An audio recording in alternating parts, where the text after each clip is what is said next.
A friend and I were out riding bikes through our neighborhood when all of a sudden a police car just pulls up alongside of us. Two cops hop out, point their guns at us, and tell us to freeze. We were terrified. I remember he told me that he was no longer allowed to date me because I was black. I was about 6 years old in the first grade, and I remember one of my white classmates coming up to me in school and saying, "Why do all you black kids have such strange names?" They told me that they were not allowed to play with the N-word. When I was walking to the fitness center in the mall at 5 o'clock in the morning, a Culver City police officer followed me for minutes, pulled his gun on me with no reason because he felt that I was potentially looking to rob or loot stores in the mall. When I told him I was an attorney, he didn't believe me. He put me in handcuffs, and within minutes, at least 10 to 15 more officers were there with me in handcuffs, me telling them what my bar number was, and none of it mattered. I can't watch the George Floyd video anymore, and the same with Ahmaud Arbery. And Breonna Taylor's murder, it just causes a visceral pain.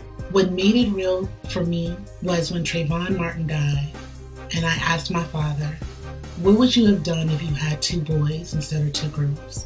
And he said to me, "I would have raised them in another country." As a black man, I'm fearful for myself. As a father, I'm fearful for my children. For me, it just makes me really exhausted. It's a constant reminder that I'm not really welcome here. We never get to escape the realities of being black in America, no matter what. And so you deal with them as they come. It's almost like an obstacle course. And what many don't know is that we leave the constant pain, the fear, the dread in our homes when we enter our workspaces and do our jobs. Having to show up for Zoom calls after you just read a terrible tragedy like a death of George Floyd, and then having to smile and be focused. It's such an emotional thing. It is so stressful. Racism is a legacy that we all inherited. And I am here to tell my colleagues that you have the permission.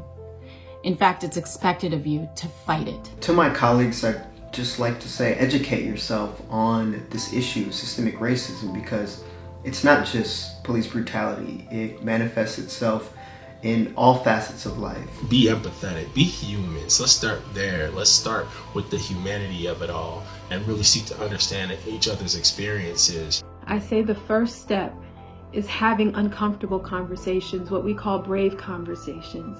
When you hear concepts or phrases that you don't understand or that may bother you or cause you to feel resistant, Black Lives Matter, structural racism, white privilege, if you don't understand it or it bothers you, do some research.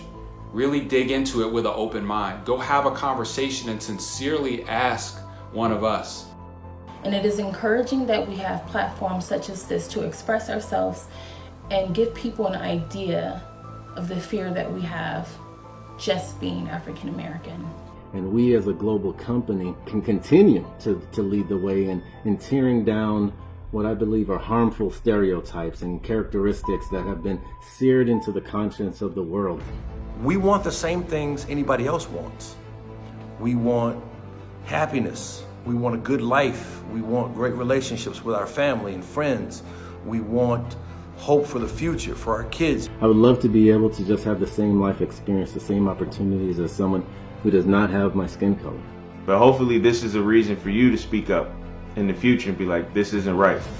It isn't always on my black male coworker, my black female coworker to speak up on injustices. It's on you to speak up on it as well. We just ask that you become our allies, that you march with us, that you walk with us, arm in arm. Remember when we all together proclaimed Wakanda forever? This is what it looks like.